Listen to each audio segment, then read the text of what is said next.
Tell me your hormones are out of balance without telling me your hormones are out of balance.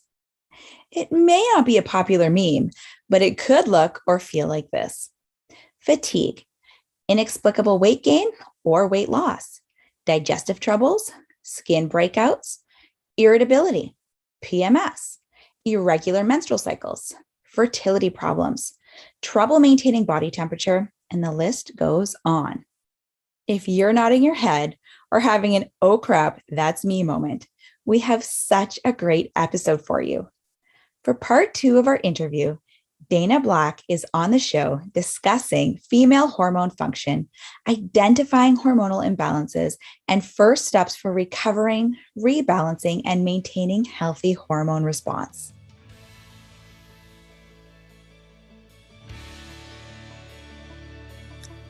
Welcome to the Juggle is Real podcast. I'm your host, Andryanna. I'm a career-driven mom of 3 boys who went from burnout to finding balance, and I am on a mission to help other parents enjoy the juggle of work, family, and everything in between with a little less stress and a lot more ease, joy, and fun. What do you think? Are you with me? Let's get started. Hello, and thanks so much for tuning in. Dana Black is back on the show for the second part of our interview, and we are talking hormones. There is so much to discuss, so let's get right to it. Something that I wanted to touch on that I know that you are an expert in through your own experiences, something that I have had experience with, but maybe that people don't realize or that they're just ignoring because they are so busy or that life gets in the way. And that is our hormones and how big of an impact our hormones can have on our life, both in a good way and a not so good way.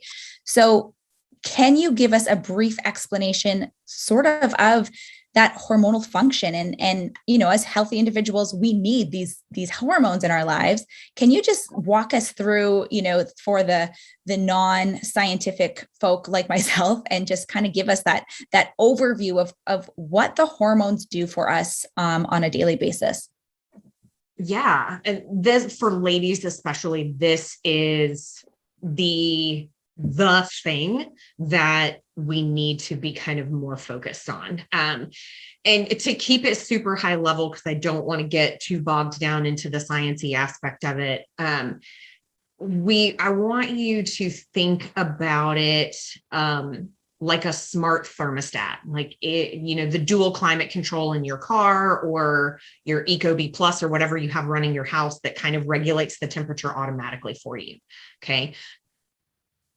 Our bodies are driven by what's called the HPTA axis, which is the hypothalamus, pituitary, thyroid, adrenal axis. So that is the overlap of our body's central nervous system and our endocrine system. So the CNS keeps everything alive. It's the thing that creates signals from and to the brain to make your heart pump and lungs pump and all of those kinds of things. And our endocrine system is our hormonal function in general. There are tons of them. They are all run by enzymatic function, but the main ones that affect women are our thyroid and our adrenals when it comes to overall health in the body. Yes, we have our steroid hormones, our estrogen, our progesterone, our testosterone. Ladies have, very small amounts of testosterone, just like men have very small amounts of estrogens. And our progesterone and our estrogen cycle back and forth to create our monthly menses cycle. Progesterone is what increases to kind of house a pregnancy and things of that nature. But the drivers of those two are our thyroid function and how that is being affected by our adrenal function. And our entire HPTA axis is like the armed guards at a maximum security prison, right?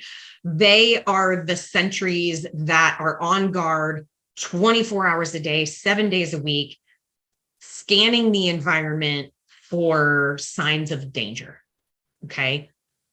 Signs of danger being I literally just got in an accident or I just got attacked, all the way up to, I'm only getting 5 hours of sleep. I'm eating nothing but processed food, or I'm eating very, very little at all, or I am really kind of going to the extremes in terms of exercising every day as a means to kind of like, override food decisions. Okay.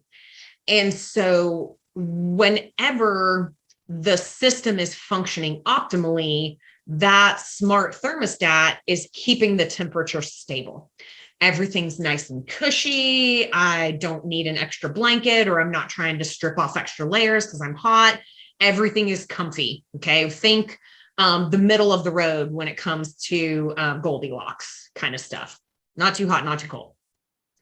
When there is something that is disrupting the system that the armed guards have determined is a threat, now we have fluctuations happening in that temperature gauge.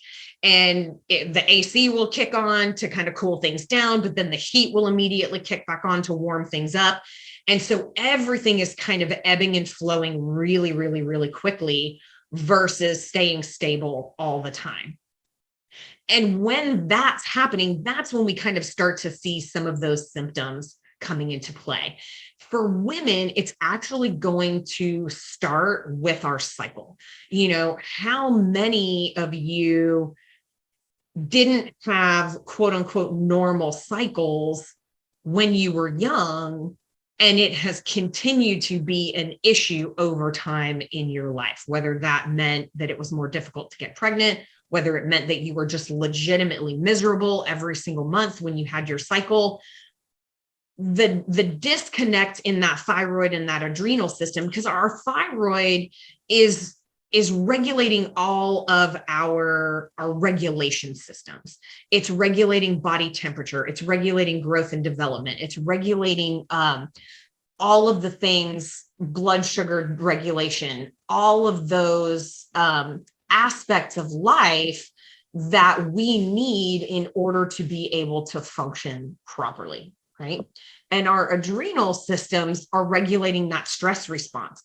So whenever that sensory system is perceiving something, it's creating that stress response, which is then telling the thyroid what it needs to do to potentially downregulate some of those others in order to prioritize all of the things that we talked about that we need inside of our stress response. Where we see that affecting our hormones at large is that if in the event my thyroid is having to toggle down growth and development, body temperature, things of that nature, then it's by default affecting our estrogens and our progesterone in order to be able to kind of shut that system down so that it's not expending any more energy than absolutely necessary.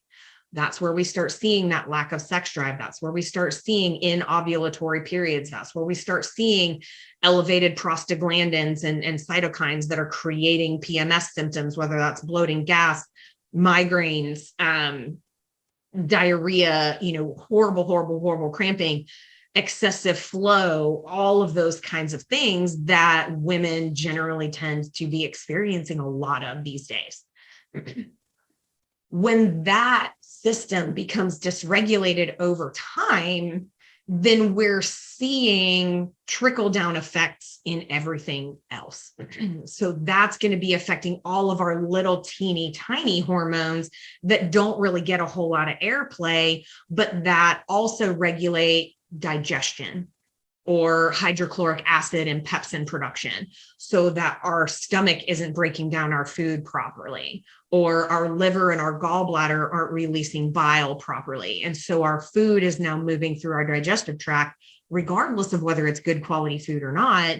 It's not being broken down properly, which then means it's not being used properly, and it's contributing to things like leaky gut, constipation.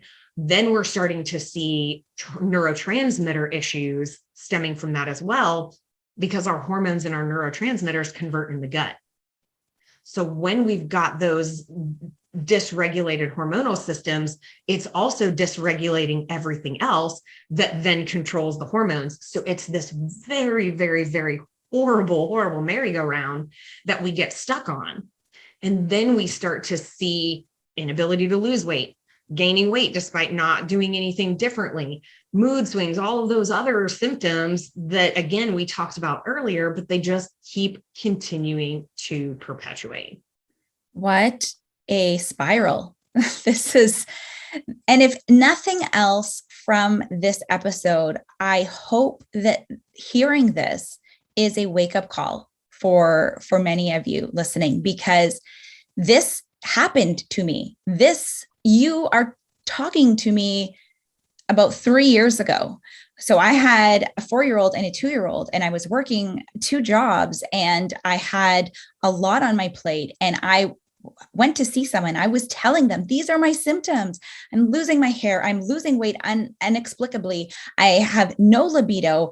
I don't have very much of an appetite. My skin, oh my gosh, my skin was horrible. I could not find a cream or a wash. My skin broke out.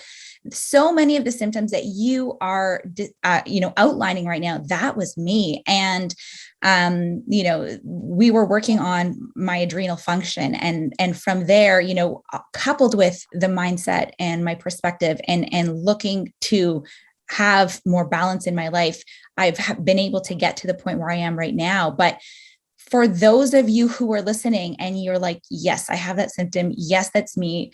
Oh my gosh, that is, what's happening in the bathroom right now. It can get better.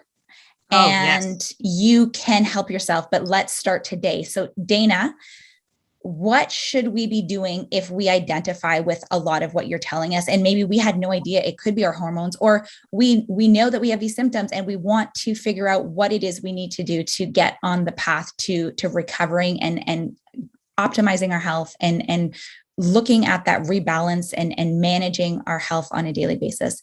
Give us some first steps. How can we do that? Who should we be seeing and what can we be doing? Yeah, if you can get in with a practitioner who can do functional lab testing, that is a great first place to start. If you can start high, start high. If you have the means to be able to invest in yourself and your health, go straight to a trusted practitioner who can do a GI map, who can do food sensitivity testing, who can do hormonal testing, and even like blood chemistry and things of that, to be looking and getting information about exactly what's happening right now, to know what the lowest hanging fruits are, to be able to tackle those immediately. 100%, that is the best way to go. If that's not an option for you, then we've got to start super simple with a 3-pronged approach: sleep, food, and hydration. I need everyone giving themselves the grace and the space to sleep and to eat. And this does not mean eating on the go. This does not mean sleeping like when you finally pass out in the night, right? I want you realistically looking at what your schedule looks like and giving yourself the space to sleep. If you're only getting 5-6 hours a night, I want you trying to get to that 7-hour mark. It may or may not be possible to go straight there, but start backing up your bedtime. Like, oh, the house isn't clean. Okay, sleep is more important, right? Start working yourself up to that minimum 7-hour mark. If you can get to 8, even better. And I will go ahead and tell you that if that's really where your body is struggling, you're going to actually feel worse before you feel better, because your body's going to start getting that sleep and it's going to be like, oh yeah, sleep. And it's going to make you even more tired at the beginning. Keep getting the sleep, stay the course. It'll all be okay and it'll regulate itself out. Then we need to talk about food. What kinds of foods are you putting in your body? Are you literally just finishing whatever's on your kid's plate at the end of a meal because you're more focused on feeding them than feeding yourself? Or are you actually making a meal and you guys are sitting down together to eat? That's okay. That's okay too. You don't have to be like the mom in A Christmas Story who hasn't eaten a hot meal in a lifetime, right? Sit down with your family. Everybody eats the same thing in varying degrees, in varying portion sizes. Obviously, that fits the human, but your body cannot function properly without food. And especially for women who may be experiencing some of these symptoms, that's an indication that thyroid function is diminished. You need carbohydrate in order to be able to fuel your thyroid. So please don't fear carbs. Now, that doesn't mean go out and get some Krispy Kreme donuts.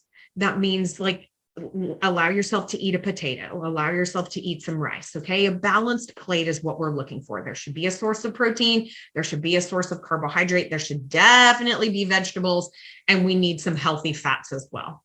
So giving yourself the time and the space to eat is 100%, in addition to sleep, where you have to start the healing process. And then we've got to look at what your hydration status looks like. Are you mainlining coffee all day in order to make it through? And maybe that's why you're not hungry. But if you're jacked up on caffeine, then that's going to be affecting your sleep, but it's also going to be affecting your hunger levels. Because again, caffeine's one of the most highly studied performance enhancing drugs on the planet. And it's got some health benefits, but it also creates a stress response. And so are we getting into that stress response, which is then turning digestion off again, which is then affecting thyroid function, which is then affecting how I feel. Okay. So let's start adding more water, taking away a little caffeine week by week. It doesn't have to be overnight. My personal philosophy on everything is that the diet never starts on Monday, because there's no such thing as a diet. Okay. We wade into the deepest part of the ocean in a way that fits the individual's lifestyle and meets them where they're at. So assess how much water you are drinking and increase that slowly over time, while simultaneously decreasing the amount of coffee and alcohol you're taking in, so that we get up to drinking enough water, which is then going to help our bodies use the food that we're taking in better, which is then going to help us sleep better. And they all help our body function better. So amazing, Dana. This is so great.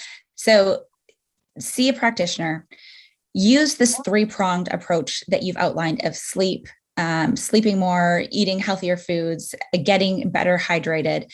And if someone wants a little bit more, where can we find you? You do coaching, you help people one-on-one.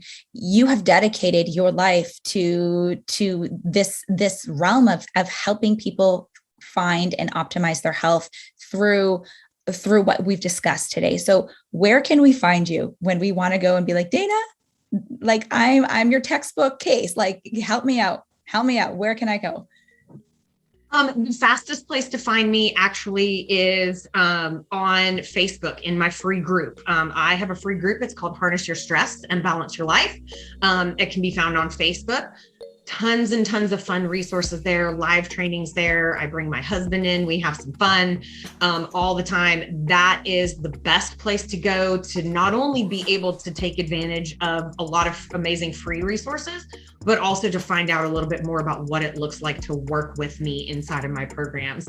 I am on Instagram at Dana L Black, and my business names is Constantly Varied Nutrition. So I have a business page on Facebook as well. That's my website. Also, short of giving you guys my phone number, those are the best places to find me, truly. And I would love to get connected with you.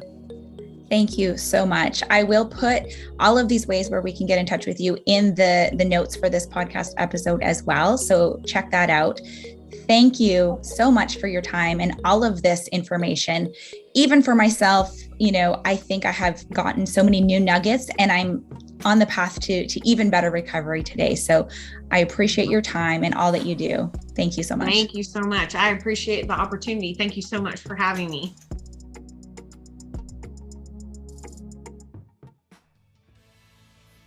Thank you so much for tuning in to the Juggle is Real podcast. If you liked today's episode, please rate it, write a review, and share with a friend who you think could use a little help too. Until the next episode, you can find me on Instagram. My handle is Andryanna G. That's ANDRYANNAG. Until then, take good care.